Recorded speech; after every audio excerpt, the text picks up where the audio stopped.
एक व्यक्ति ने मुझे एक घड़ी गिफ्ट की। उसने कहा आप ये संडे लगाना।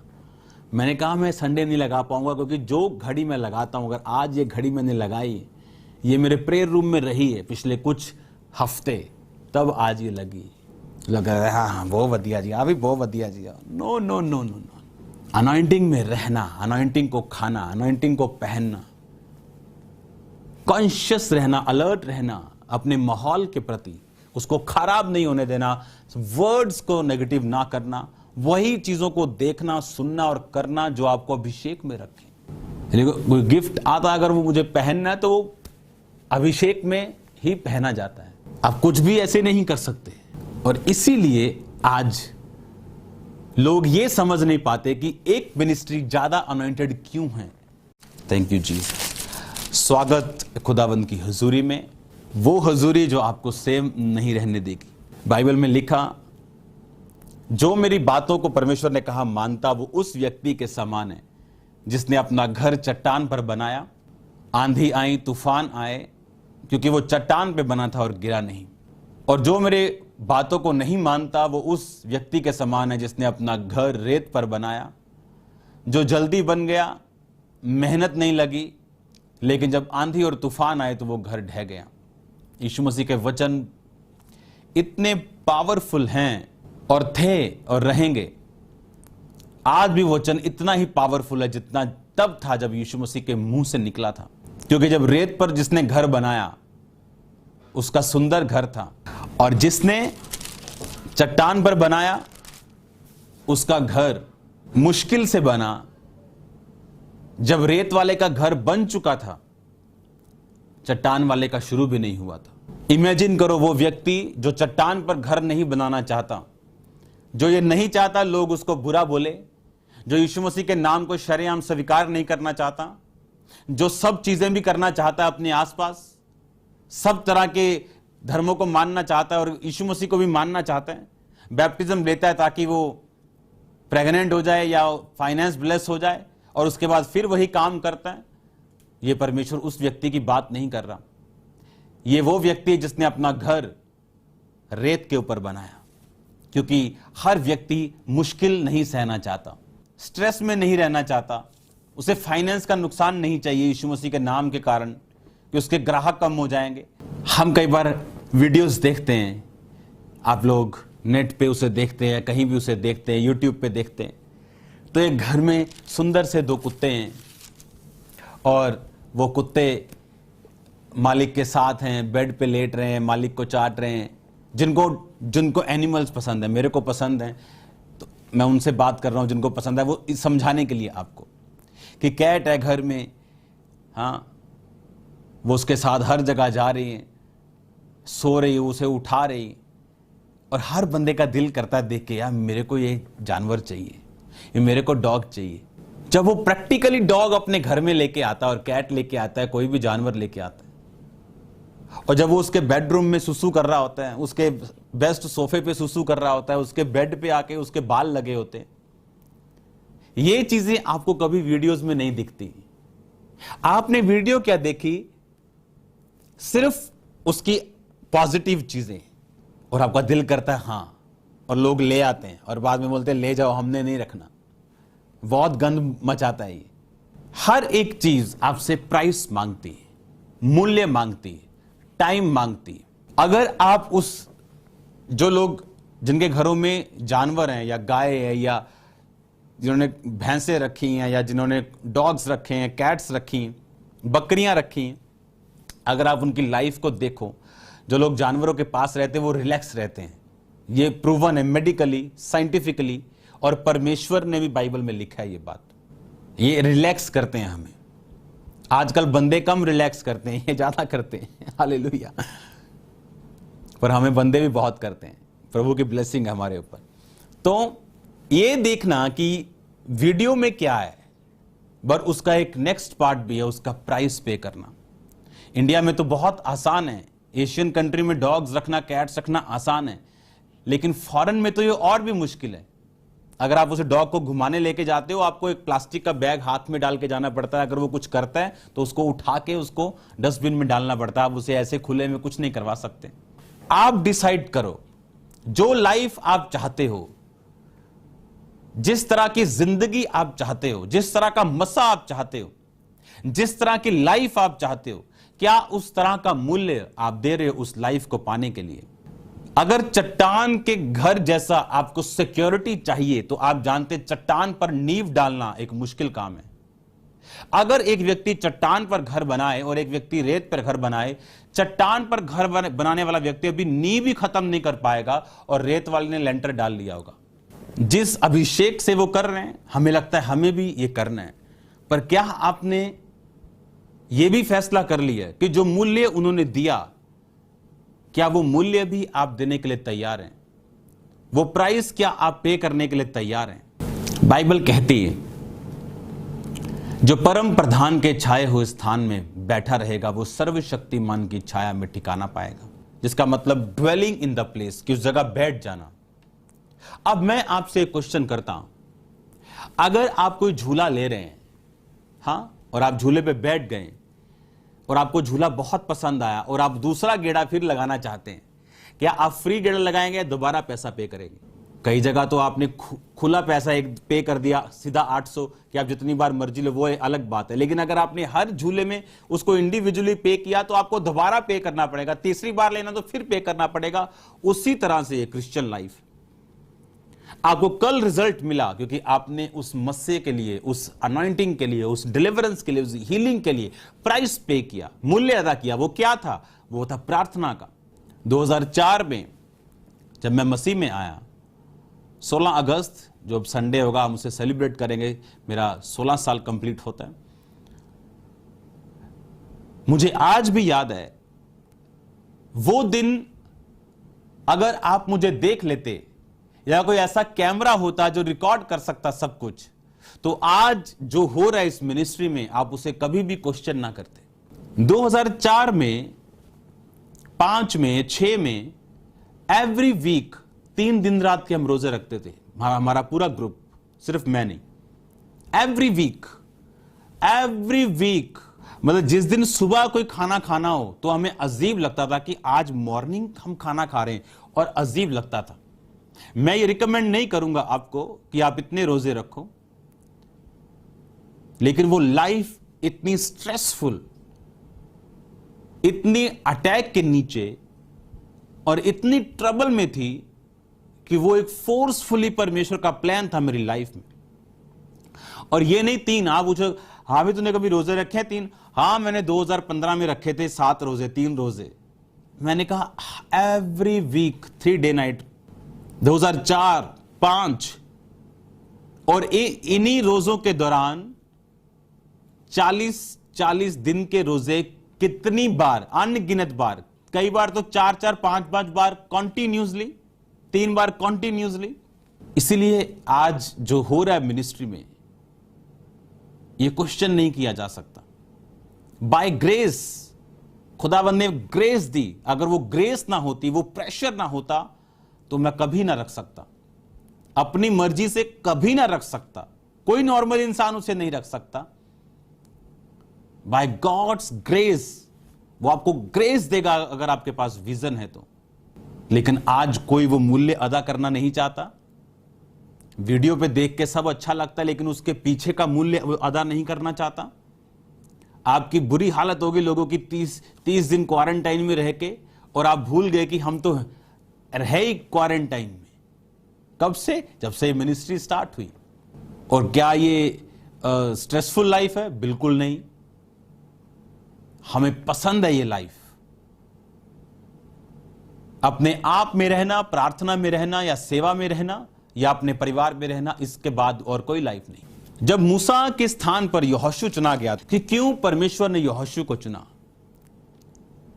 बाइबल कहती वो अति विश्वास योग्य, परमेश्वर उसके दास के प्रति अति समर्पण वाला, दृढ़ आज्ञाकारिता, शुरू से लेकर सब कामों को उसने देखा। बाइबल कहती हर स्पिरिचुअल और हर फिजिकल काम में वो निपुण था। मूसा लड़ने के लिए कभी नहीं गया, क्योंकि वो एक मेजर कॉलिंग का व्यक्ति था। और बाइबल कहती जब लड़ाई होती थी वो अपने हाथ को उठाता था, लोग जीतते थे, हाथ नीचे करता था, उसके लोग हारते थे। और बाइबल कहती जब लड़ने के लिए अमालेकियों से उसने भेजा तो उसने यहोशू को उनका अगुआ बना के भेजा, फिजिकल काम के लिए, फिजिकल असाइनमेंट। जब स्पिरिचुअल असाइनमेंट थी और मूसा परमेश्वर के पास गया तो कौन था जो रास्ते में लोगों और मूसा के बीच में वेट कर रहा था? यहोशू। बाइबल बताती जब मूसा परमेश्वर को मिनिस्टर करके तंबू से वापस घर जाता था तो यहोशू उस तंबू को कभी नहीं छोड़ता था। जब फिर फिजिकल असाइनमेंट आती थी और उसको भेद लेने के लिए कनान में 12 व्यक्तियों को भेजा तो सिर्फ 2 व्यक्ति थे, कालेब और यहोशू, जिन्होंने, बाकी 10 बोले कि वो बहुत बड़े बड़े चौड़े लंबे लोग हैं, तुम्हें मार मार के भगा देंगे, छोड़ो परमेश्वर की बातों को। और ये 2 लोग थे जो उनके अविश्वास का विरोध कर रहे थे और बोला था नहीं, हम साथ चलेंगे और खुदावंद की वचन के अनुसार हम उन्हें जीत लेंगे। अविश्वास का ये विरोध किया इन्होंने। इसीलिए बाइबल कहती उस प्राइस को जो यहोशू ने पे किया, परमेश्वर ने उसको यूज किया।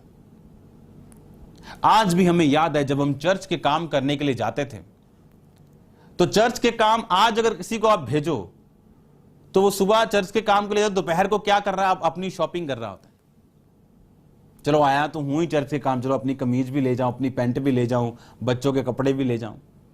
आप जानते परमेश्वर उतनी ही आपको स्ट्रेंथ देता है, उतना ही मसा देता है जितना आप उसे मूल्य अदा करते हैं। इसीलिए आज कोई बहुत सक्सेसफुल है, कोई थोड़ा सक्सेसफुल है, कोई बिल्कुल सक्सेसफुल नहीं और कोई बिल्कुल फेल है।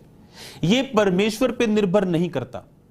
ये हमारे वचन की समझ, हमारी आज्ञाकारिता, हमारे समर्पण के ऊपर निर्भर करता है कि हम कितना परमेश्वर में आगे बढ़ सकते हैं। जो 2004 और 2005 में मेरा, जैसे बोलते हैं कि दिमाग खराब करना चाहते थे कि तू वापस आएगा अपने धर्म में, तेरे साथ बुरा होगा, तेरे पास्टर को पीट देंगे, हम ऐसा करेंगे, तू पछताएगा। और इधर से शैतान अटैक कर रहा, इधर से बीमारियां अटैक कर रही। आज वो लोग दुखी हो चुके हैं, कभी आसमान थे जमीन पे आ चुके हैं, उनके अपने उन्हें छोड़ चुके हैं। और आज वो जब मेरी जिंदगी को देखते हैं कुछ नहीं बोलते।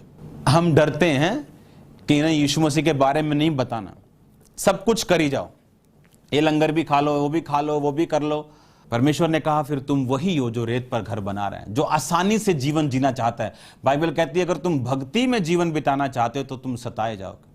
अगर आप अनॉइंटेड लाइफ जीना चाहते हो, अगर आप सामर्थ्य जीवन जीना चाहते हो, विक्टोरियस लाइफ जीना चाहते हो, विदाउट स्ट्रेस, आपके आसपास कुछ भी हो रहा हो, हंसमुख लाइफ अगर जीना चाहते हो, ब्लेस्ड लाइफ जीना चाहते हो, आपका फोकस परमेश्वर की ओर होना चाहिए।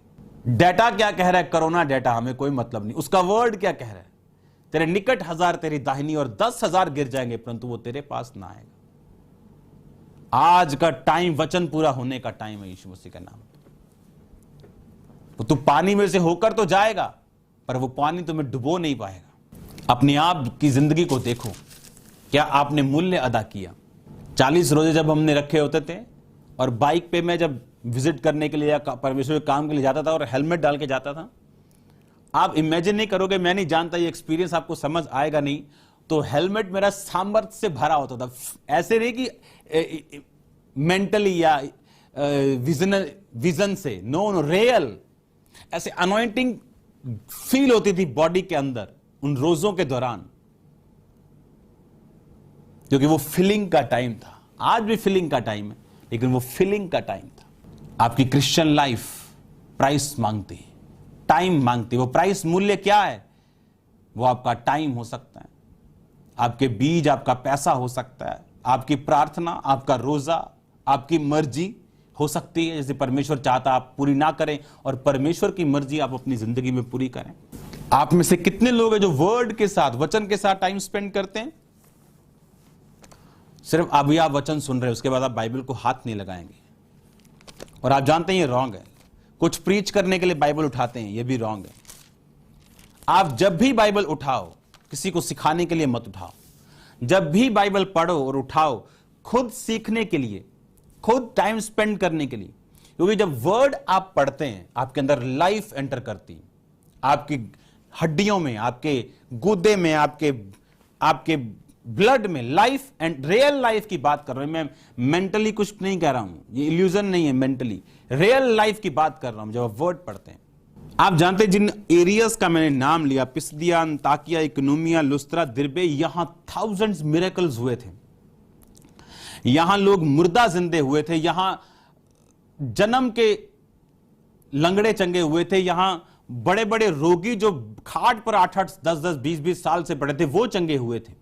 और विरोधियों के द्वारा अटैक हुआ तो वहां मिरेकल नहीं, वहां वर्ड काम आया और पौलुस ने वचन को लिख के भेजा। मिरेकल्स आपके फेथ को लिफ्ट करते और आपको यह साबित करते हैं कि यीशु मसीह जीवित परमेश्वर। पर उसके बाद क्या? उसके बाद विरोधी हैं, उसके बाद शैतान है, उसके बाद बहुत सी डिफिकल्टीज हैं। वो कैसे खत्म होंगी? अविश्वास है, शैतान के सवाल हैं, लोगों के सवाल हैं, आपके मन के सवाल हैं, वो कैसे ठीक होंगे? वर्ड से। लोग बोलते थे पौलुस प्रेरित नहीं, उसने वचन से बताया। और पौलुस के साथी भी प्रेरित थे बहुत से, उसने वचन से बताया। और बाइबल कहती जहां मिरेकल्स हुए फिर वहां उसने वचन को लिख के भेजा, उस पत्रिक उसको जवाब देने के लिए, उस कलीसिया को स्थिर करने के लिए। आपकी लाइफ में प्रभु ने आपको छुआ, मिरेकल्स हुए, कैंसर खत्म हो गए, बीमारियां खत्म हो गई। अब आगे क्या? अब आपको वर्ड भी चाहिए और वचन के साथ समय बिताना, खुद अपनी बाइबल को पढ़ना। अगर पढ़ना नहीं आता, ट्यूशन रख के 2 महीने में पढ़ना सीखना और खुद अपनी बाइबल को पढ़ना। आपको मालूम होगा परमेश्वर आपसे बात कर रहे हैं। मुझे आज भी याद है जब 2004 में मैंने फास्टिंग रखी होती थी, 40 फास्टिंग, और मैं अपने बिजनेस में था, मिनिस्ट्री में तब नहीं था।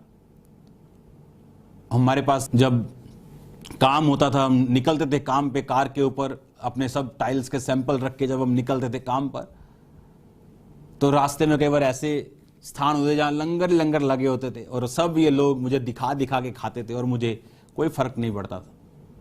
और मेरे पास एक छोटी सी बाइबल होती थी, नया नियम, और जब मैं उसे पढ़ता था तो मेरे आंसू निकलते थे। और तब किसी को मालूम नहीं था कि ये क्या हो रहा है।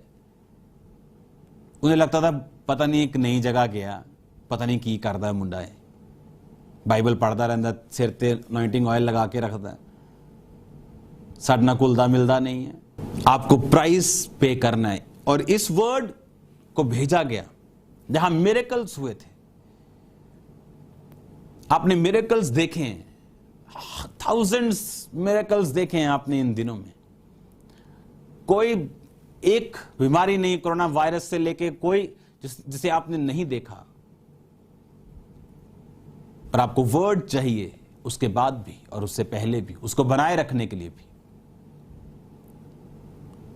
और आपको यह बात तय करनी, क्या आप उस मूल्य को अदा करने के लिए तैयार हैं, उस प्राइस को पे करने के लिए तैयार हैं।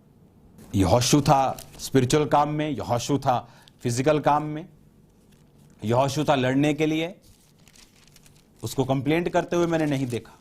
वही था भेदियों में जब भेद लेने के लिए गए, फिर उसको कंप्लेंट करते हुए मैंने नहीं देखा। लिखा उसने सिद्ध किया कि वो विश्वास, दर्शन, साहस, विश्वास योग्यता, दृढ़ आज्ञाकारिता, प्रार्थना, परमेश्वर और उसके वचन के प्रति समर्पण का व्यक्ति था। आप जानते कुछ भी अपने आप नहीं होता, कुछ भी अपने आप नहीं होता। याद रखो, आप जितने मर्जी बड़े से बड़े पढ़े लिखे क्यों ना हो, आप अपने स्पिरिचुअल फादर से कम पढ़े लिखे, चाहे उसने 10वीं क्यों नहीं की, वो 5वीं फेल क्यों नहीं।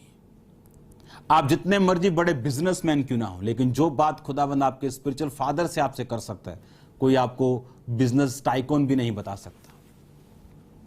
इसलिए पतरस को आश्चर्य हुआ कि यीशु मसीह ने कहा, गहरे में जाल डर गया था, प्रभु तू कारपेंटर है, मैं मछुआरा हूं, मुझे मालूम है, सारी रात मैं पकड़ता रहा हूं। यीशु मसीह ने कहा मेरे कहने के द्वारा डाल, और लिखा उसने डाला और इतनी मछलियां घेर ली। उन्होंने कहा परमेश्वर हम पापी हैं। हालेलुया। ये परमेश्वर का मास्टर प्लान है आपकी लाइफ में। आपको डेली क्रिश्चियन लिविंग के लिए आपको डेली सैक्रिफाइस करना। हमारी लाइफ दूसरे लोगों के जैसी नहीं। ये पहले आपको, जैसे कोई बॉडी बिल्डिंग करता है तो पहले ये नहीं खाना, बर्गर नहीं खाना, पिज्जा नहीं खाना, उसको पहले दिक्कत होती, लेकिन बाद में उसको अच्छा लगने लगता है जब रिजल्ट आने लगते हैं। जब आप रिजल्ट देखेंगे क्रिश्चियन लाइफ में, आप जब रिजल्ट देखेंगे अपनी क्रिश्चियन लाइफ में, आप बोलेंगे जो प्राइस मैंने पे किया वो कुछ भी नहीं, लेकिन जो रिजल्ट मेरी लाइफ में आया ये 100 साल का मैटर है जो 6 साल में हुआ। आप जानते हैं परमेश्वर ने आपको विवेक दिया, लिखा तो है उसने वचन, लेकिन विवेक भी दिया। कहां लिखा था जब यूसुफ पोतीफर की पत्नी के साथ उसने गलत काम नहीं किया, कहां लिखा था व्यभिचार मत करो? कहीं नहीं लिखा था, वचन तो अभी आया नहीं था लिखित, और उसे मालूम था ये गलत है। आपका विवेक। क्रिश्चियन प्लेटफॉर्म्स के ऊपर यूथ आज डेटिंग की बातें कर रहा है, किसके साथ डेट करना चाहिए। 18 साल का कह रहा है किसके साथ डेट करना चाहिए। शर्म आनी चाहिए, शर्म। पानी में डूब जाना चाहिए, शर्म आनी चाहिए। शादी कब करनी? जब 30 साल के होंगे। तो 18 साल में डेटिंग क्यों करनी? जब मैरिज का टाइम होगा और तुमने प्रार्थना की होगी, तुम पवित्रताई में रहे होंगे, और जब टाइम होगा खुदावन तुम्हें बताएगा और तुम प्रेयर करोगे और सेकंड्स और मिनटों में तुम फाइंड कर लोगे जो तुम्हारे लिए बना होगा। आज बिजनेस बन गए हैं आज ये पाप के अड्डे बन गए हैं। और याद रखो परमेश्वर जीवित है। ये वो कंपनी है जो तनख्वाह देती है, आती इकट्ठी है लेकिन टाइम लगता है। पाप की मजदूरी बाइबल कहती मौत है। जितना अधिक आप परमेश्वर में घुसेंगे आप परमेश्वर में बढ़ेंगे। मैंने एक व्यक्ति को देखा जो परमेश्वर की सेवा करता था। सुबह से शाम तक मैं उसके साथ था। सुबह क्या हो रहा है, बात हो रही है, ऑफिस वर्क हो रहा है, ये काम हो रहा है, वो काम हो रहा है। शाम को क्या हो रहा है, ये चल रहा है। अच्छा, शाम को मीटिंग है, शाम को मीटिंग चल रही है और प्रोफेसीज चल रही है, डीप प्रोफेसीज। मैं बड़ा हैरान हूं। मैं कहा प्रार्थना तो ये करता नहीं, डीप प्रोफेसीज कैसे हो रही? मैंने कहा चलो रात में प्रार्थना करते होंगे, क्योंकि जैसा व्यक्ति खुद होता है वो दूसरों को वैसे ही समझ लेता है। मीटिंग खत्म होती है, खाना खा रहे हैं, खाना खाने के बाद शिकार खेलने जा रहे हैं। शिकार खत्म होता है रात को 12-1 बजे। 12-1 बजे रात को शिकार खत्म होता है। उसके बाद 3 बजे तक फिर सोने का टाइम होता है। सुबह 10 बजे हम सब उठते हैं, फिर से वही शुरू होता है। फिर डीप प्रोफेसीज, फिर वही, फिर खाना पीना, फिर शिकार, और 7 दिन 5 दिन ऐसा चलता है। एक व्यक्ति ने मुझे एक घड़ी गिफ्ट की। उसने कहा आप ये संडे लगाना। मैंने कहा मैं संडे नहीं लगा पाऊंगा, क्योंकि जो घड़ी मैं लगाता हूं, अगर आज ये घड़ी मैंने लगाई, ये मेरे प्रेयर रूम में रही है पिछले कुछ हफ्ते, तब आज ये लगी। लगा हाँ बहुत वधिया जी, अभी बहुत वधिया जी। No no no no no. Anointing में रहना, अनॉइंटिंग को खाना, अनॉइंटिंग को पहनना, कॉन्शियस रहना, अलर्ट रहना अपने माहौल के प्रति, उसको खराब नहीं होने देना, वर्ड्स को नेगेटिव ना करना, वही चीजों को देखना, सुनना और करना जो आपको अभिषेक में रखे। कोई गिफ्ट आता अगर वो मुझे पहनना है तो वो अभिषेक में ही पहना जाता है। आप कुछ भी ऐसे नहीं कर सकते। और इसीलिए आज लोग ये समझ नहीं पाते कि एक मिनिस्ट्री ज्यादा अनॉइंटेड क्यों है, या ये व्यक्ति ज्यादा सक्सेसफुल क्यों है, क्योंकि परमेश्वर उसे भेद देते हैं। और ये बात किसी को पता नहीं, मेरी वाइफ के अलावा किसी टीम मेंबर को पता नहीं। अब वो सुन रहे होंगे। और ऐसी हजारों चीजें होली स्पिरिट की जो वो आपको अगुवाई के साथ लेके जाता है और किसी को मालूम नहीं। और यही मैं कह रहा हूं, जब आप वर्ड के साथ टाइम, आप वर्ड कुछ पढ़ रहे होंगे, होली स्पिरिट आपसे कुछ बात कर सकता है, लेकिन आपकी डेडिकेशन, आपकी कमिटमेंट वर्ड के साथ, मेडिटेशन के साथ वो जेन्युइन होनी चाहिए। फॉर टेकिंग समथिंग नहीं होना चाहिए, कुछ लेने के लिए मैं ऐसा कर रहा हूं, ये नहीं होना चाहिए। मस्से के लिए ऐसा कर रहा हूं, नहीं होना चाहिए। जो पवित्रताई इसलिए रखी है कि मसा मिले, वो एक्चुअल पवित्रताई नहीं है। पवित्रताई वो है जो आप बाय हार्ट खुदाबंद के साथ, और जब आप अनॉइंटेड होते हैं, फिल्ड होते हैं, ग्रेस से फिल्ड होते हैं, आपकी लाइफ इजी होती है। हालेलुया। और लोग आसानी से अनॉइंटेड लोगों के खिलाफ बोल लेते हैं, आसानी से। उन्हें मालूम नहीं उनका मसा खत्म कर देगा परमेश्वर अगर वो दूसरे के मसे की कदर नहीं करते। उनका अपना उनको कभी नहीं मिलेगा। वो हमेशा संघर्ष करते आपको दिखेंगे। हालेलुया। फिर उनको फेक रास्ते अपनाने पड़ते हैं, क्योंकि डीप प्रोफेसी, क्योंकि अगर आप डीप वर्ड में हैं तो प्रोफेसी की अगर 3 बातें आपको मालूम है, आप सोचेंगे वो तो डीप कर रहा है। अरे वो डीप फेसबुक से कर रहा है, आपको क्या लेना देना? आपको जितना मालूम है उतना दो। लोगों को खुश करने के लिए नहीं, इंप्रेस करने के लिए नहीं, जेन्युइन है उतना दो। और आप देखना, जेन्युइन लोग सैटेलाइट होंगे और दूसरे जाएंगे तो जरूर, पर फटने के लिए, गायब होने के लिए। प्राइस पे करो। खुदावंद ने आपके लिए कुछ बेस्ट सोचा है, इसलिए उसने आपको अपने पास बुलाया। अपना बेस्ट उसे दो, टाइम दो, बीजों को बोवो जो आपको हिलाएं, ताकि आपका मनी के साथ कभी रिलेशन ना हो। आज जितनी चैरिटी हम कर रहे हैं, ये अब नॉर्मल चैरिटी और प्रोजेक्ट्स पे मैं काम कर रहा हूं। अगर पैसे के साथ प्यार हो, आप कभी नहीं कर सकते, और वो भी उन दिनों में। और बाइबल कहती जो छितराएगा उसकी बढ़ती होगी, उल्टा बढ़ती होगी। परमेश्वर उसे बढ़ाएगा जब वो छितराएगा। तो ये क्रिश्चियन वैल्यूज है हमारी, ये हमारा प्राइस है जो हम देते हैं, और प्रिविलेज्ड प्राइस। मतलब एक मर्सिडीज आपको मिल रही है 5 लाख में, है उस 1 करोड़ की, तो है प्राइस, पर प्रिविलेज्ड प्राइस है। वो एक मौका है आपके लिए। अनॉइंटिंग आप लाखों साल भक्ति कर लो, नहीं मिल सकती थी। ये प्रिविलेज है कि अब वो आपको मिल सकती है, सिर्फ कुछ नियम मानने से। आप परमेश्वर की मर्जी पूरा कर सकते हैं, उसके काम कर सकते हैं, प्राइस पे करने से, उस मूल्य को अदा करने से। कितने आपके घर में लोग हैं जो मुझे देख रहे हैं कि आप वर्ड के साथ टाइम स्पेंड करते हैं। जब आप वर्ड के साथ वचन पढ़ते हैं, आप पढ़ेंगे अपने लिए, लेकिन परमेश्वर जब आप पढ़ेंगे, वो आपसे बात करेगा दूसरे विषयों में जो आपको जरूरी। वो आपकी अगुवाई करेगा। आपकी प्रेयर लेस इमोशनल और एक्स्ट्रा, ज्यादा और बहुत ज्यादा स्पिरिचुअल होती जाएगी। और जैसे आपकी प्रार्थना स्क्रिप्चुअल वचन से और स्पिरिचुअल होती जाएगी, रिजल्ट्स बढ़ते जाएंगे, प्रभाव बढ़ता जाएगा। परमेश्वर ने कहा जहां तू जाएगा मैं तेरे संग हूंगा और मैं तेरे काम को सफल करूंगा। तो दूसरों के लिए भी सक्सेस, एक सफलता होगा। सफल नहीं होगा तो खुद एक सफलता होगा। ये प्लान है खुदावंद का। स्टिक हो जाओ उसके वर्ड के लिए, उसके साथ जुड़ जाओ, कंप्लीट वर्ड के साथ अटैच हो जाओ। इसको खाओ, इसको पियो, वो काम करो जो परमेश्वर ने आपको करने के लिए बुलाया, विदाउट डिस्ट्रैक्शन। पिछले दिनों में कुछ मसीह अगुओं से जब मिला तो लोग बोल रहे थे कि एक व्यक्ति है वहां पे, आपको आपके बारे में ऐसा कहता है। मैंने कहा आज तक मैंने उसका एक वीडियो नहीं सुना। वो कहता क्या, आप बताओ मेरे को। आप एक बड़े काम के लिए बुलाए गए, आपको कोई मतलब नहीं कोई क्या बोले। वचन उनका जवाब देता है, वर्ड उनका जवाब देता है। अपना काम करते रहना, उस प्राइस को पे करना, परमेश्वर के साथ समय बिताना। लोग उठते सेवा करने के लिए, सोशल मीडिया पे उठे, यहां उठे, वहां उठे। जैसे उनकी खिलाफत होती, उनकी ऑफरिंग डोनेशंस बंद हो जाती, दुखी हो जाते हैं वो, ये क्या हो रहा है हमारे साथ। पर आपने 2004 से मिनिस्ट्री को देखा, विरोध होते हुए देखा, बहुत विरोध होते हुए भी देखा।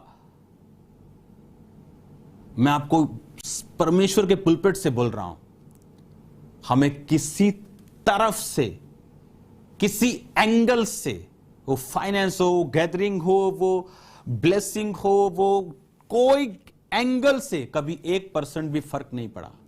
यही फर्क है एक कॉल्ड व्यक्ति जो खुदावंद ने कॉल किया और एक दुनियावी व्यक्ति में। आप कॉल्ड हैं, आप क्राइस्ट में हैं, आपको कोई फर्क नहीं पड़ेगा। आपको कम करने वाला एक ही है, वो खुद आप हैं। आपको गिराने वाला एक ही है, वो आपका पाप है। कोई दुश्मन आपका कुछ नहीं कर सकता, आप ही आपने आपके दुश्मन हैं। दुश्मनों को तो खुदाबंद यूज करता है आपको आगे बढ़ाने के लिए, स्ट्रांग करने के लिए, अपना हाथ आप पे दिखाने के लिए कि वो आपके साथ है। लोग आपका कुछ नहीं कर पाएंगे। आपके दुश्मन आपके मित्र बन जाएंगे फ्यूचर में, क्योंकि बाइबल कहती जिनका चाल चलन अच्छा है, यहोवा उनके बैरियों को उनका मित्र बनाएगा। हमने देखा है अपनी लाइफ में। पे द प्राइस, बोलो अपने पड़ोसी को, पे द प्राइस, मूल्य अदा कर। जो यंग बच्चे मुझे देख रहे हैं, मूल्य अदा करना, और उनकी बातें जरूर सुनता हूं, बैठ के उनको सुनता हूं, उनके दिल में क्या है। और आपको यह भी मालूम नहीं होगा आपके बच्चों के दोस्त कौन है, और आप उनके अच्छे फ्यूचर की कामना करते हैं। हर मां बाप को मालूम होना चाहिए आपके बच्चों के दोस्त कौन है और वो क्या सोचते हैं। हमें लगता है आपके बच्चे छोटे हैं जो इस समय टीवी देख रहे हैं। एक 8 साल की अगर लड़की देख रही है, एक 10 साल का लड़का देख रहा है, उसे सब मालूम है पाप किसे कहते हैं। आज की जनरेशन, अगर आज वो अपने आप को इस उम्र में परमेश्वर में ढाल लें और लगा लें, जब वो जवान होंगे, कहीं एक्स्ट्रा अत्यधिक सक्सेसफुल होंगे आपके परिवार में। उनकी हेल्प करो, अपनी हेल्प करो, उनकी हेल्प करो। एक नियम बनाओ प्रार्थना का, नियम बनाओ बाइबल रीडिंग, नियम बनाओ रोजों का, नियम बनाओ क्रिश्चियनिटी की वैल्यूज का अपने घर में। उसको तोड़ो मत, नहीं तो उसका अजर भी आपको मिलेगा। शैतान काम करेगा, फिर आप बोलेंगे प्रार्थना करवाने के लिए जाएंगे, इधर उधर भागेंगे, जबकि आपको मालूम होगा आपकी कमियों के कारण ऐसा हुआ। और अगर नहीं तो वो आपकी ब्लेसिंग्स दूसरों से अलग होंगी।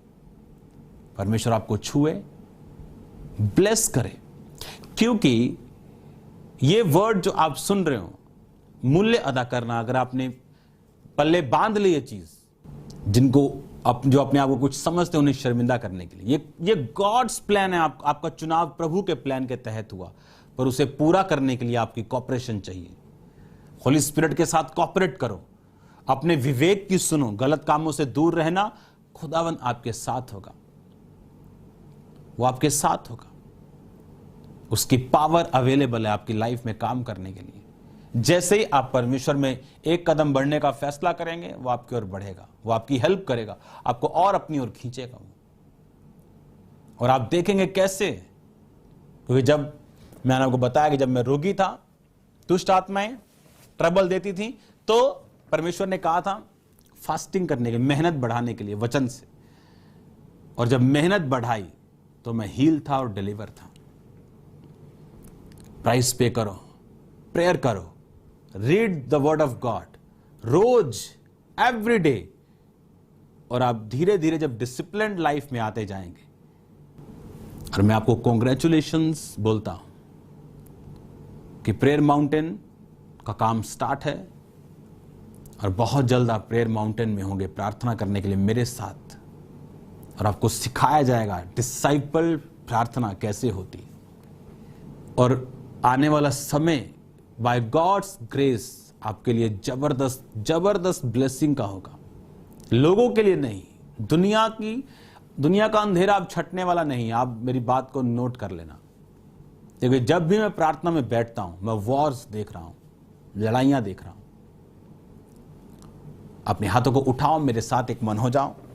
अपने देश के लिए प्रार्थना करना नहीं भूलना। कोई सच्चा मसीही अपने देश के लिए प्रार्थना करना नहीं छोड़ता, अपने देश की तरक्की के लिए काम करना नहीं छोड़ता, अपने लोगों के लिए, अपनी सरकार के लिए, अपने अगुओं के लिए, वो जैसे भी हों उनके लिए प्रार्थना करना कभी नहीं छोड़ता। आप जानते हैं एक सीक्रेट, एक मैं आपको बात बताता हूं। जब आप प्रार्थनाएं करते हैं, हर टाइम सरकार को कोसना, हर टाइम, और खासकर जो लोग वेले हैं, जो लोग फेसबुक ही हैं, हर टाइम आप गालियां निकालते हैं, सीएम पीएम, एवरी टाइम, हर समय। और ये रॉन्ग है भाई। बिब्लिकली आप पे कर्स आएगा अगर आप उनके गालियां निकालेंगे तो। बाइबल कहती है अपने लोगों के प्रधान को कोसना मत।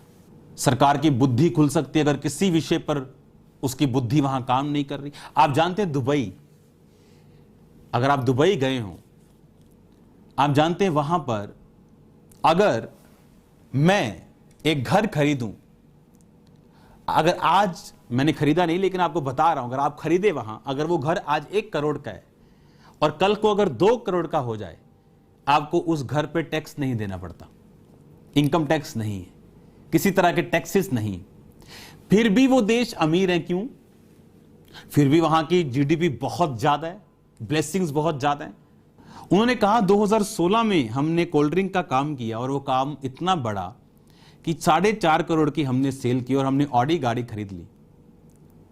और जैसे ही नोटबंदी हुई हमारा काम बंद हो गया, क्योंकि काम कैश पे था, 2 नंबर का नहीं था, कैश पे था और कैश की कमी हो गई थी और काम बंद हो गया। आज वो रेडी लगाते हैं कि ऐसा व्यक्ति जो 4.5 करोड़ की सेल कर सकता है आज रेडी पे आ गया। और सिर्फ सरकार में कमी नहीं, हमें प्रार्थनाएं करनी। आप देखो, उसका वो कभी भी एक देश अपने लोगों के ऊपर टैक्स लगाने से कभी भी अमीर नहीं होता। आपको मालूम, अगर किसी पे एक्स्ट्रा टैक्स लगाया जाए, सख्ती से लागू करने की कोशिश करते फिर भी अमीर नहीं होते। कारण क्या? अब देखो, हमने ये कर दिया, हमने वो कर दिया, टैक्सेस स्ट्रांग कर दिए, हमने सब तरफ से घेर लिया। अब क्या वो रेडी पे आ गया? अब वो क्या टैक्स देगा? मान लो वो कोल्ड ड्रिंक का धंधा करता था, मान लो चाहे वो देता होगा टैक्स। मैं कहता हूं किसी और की एग्जांपल हम लेते जो टैक्स नहीं देता था। जब उसने ऑडी गाड़ी खरीदी, आप जानते हैं इंपोर्टेड गाड़ी जब आप खरीदते हैं, अगर वो गाड़ी इंडिया से बाहर बनी जब वो आती है, अगर वो 17 लाख की आई तो आप 34 लाख की उसे खरीदते हैं। जानते हैं वो 17 लाख किसके खाते में जाता है? सरकार के खाते में। आज देखो, अगर क्या किया दुबई ने, सब अमीरों को अट्रैक्ट कर लिया। आपके पास 4 करोड़, अगर आप अपने देश में 1 करोड़ कमाएंगे आपको 30 लाख देना पड़ेगा। आप मेरे देश में कमाओ, आपको टैक्स नहीं देना पड़ेगा। अब देखो उसने किया क्या। दुबई जाने के लिए कहां से जा रहे हैं? एमिरेट से, इथिहाड से। हाँ, उसकी लाइन को यूज किया। अब वहां रहेंगे तो कोई फ्लैट खरीदेंगे, फ्लैट खरीदा, वो महंगे थे, सरकारी जमीन पे सरकार ने बेच दी, वहां पैसा कमाया। अब वहां रहेंगे तो खाएंगे भी, तो वहां पैसा कमाया। होटल में रहेंगे, वहां पैसा कमाया। अब जब इतना पैसा कोई लेके आएगा, 5 करोड़ उस देश में कमाएगा, तो कोई क्लब में जाएगा, कोई खाना खाने जाएगा, कोई फैमिली के साथ आउटिंग करेगा, कोई। और आपको प्रेयर्स करनी कि परमेश्वर हमें ब्लेस कर, इंडिया को ब्लेस कर, और परमेश्वर सरकारों के दिल में डाल देगा। मैं भी ईमानदारी से टैक्स भरता हूं, आप भी भरते होंगे, लेकिन जब सरकार ये सोचेगी कि लोगों को जब हम, तो आज जब ये किसी के पास पैसा होगा तो वो खरीदेगा मार्केट से, और मार्केट में खरीदेगा तो सब तरफ से ब्लेसिंग्स होगी। लेकिन आपको प्रेयर्स करनी कि हमारा देश ब्लेस्ड हो। रेप्स कितना बोलते लोग, खुदावंद ने मुझे बताया कैसे बंद होंगे, और इन विषयों में मैं काम करूंगा फ्यूचर में। आपको प्रेयर्स करनी अपने देश के लिए, अपने लोगों के लिए। इससे कि हम सरकारों को माड़ा चंगा बोले, प्रेयर्स करनी। अगर देश ब्लेस्ड होगा, उस देश में आप ब्लेस्ड होंगे। God bless you all. अपने हाथों को उठाओ। मेरा ये बिलीव है कि परमेश्वर ने आपको छुआ। आपकी टेस्टिमनीज को मैं सुनना चाहता हूं अभी। जिस तरह आपने अपने डांस करते ही फोटोज भेजी हैं, अपनी टेस्टिमनीज भेजो अभी। अपने हाथों को उठाओ। Thank you Jesus. जो सिस्टम बना उसे फॉलो करो, लेकिन प्रेयर करो कि सिस्टम बदले भी, और ये लोगों के लिए आसान हो, और लोग आसानी से सरकार के लिए ब्लेसिंग बन सके, अपने देश के लिए ब्लेसिंग्स बन सके। किसी भी देश से आप मुझे देख रहे हैं, अपने सरकार के लिए प्रार्थना करो। अपने हाथों को उठाओ। Thank you Jesus. आपको सबको प्रेयर्स करनी, वॉर्स के अगेंस्ट आपको प्रेयर्स करनी। वॉर्स को आप प्रेयर से रोक सकते हो, अर्थक्वेक्स को नहीं रोक सकते, लेकिन नुकसान कम हो सकता है।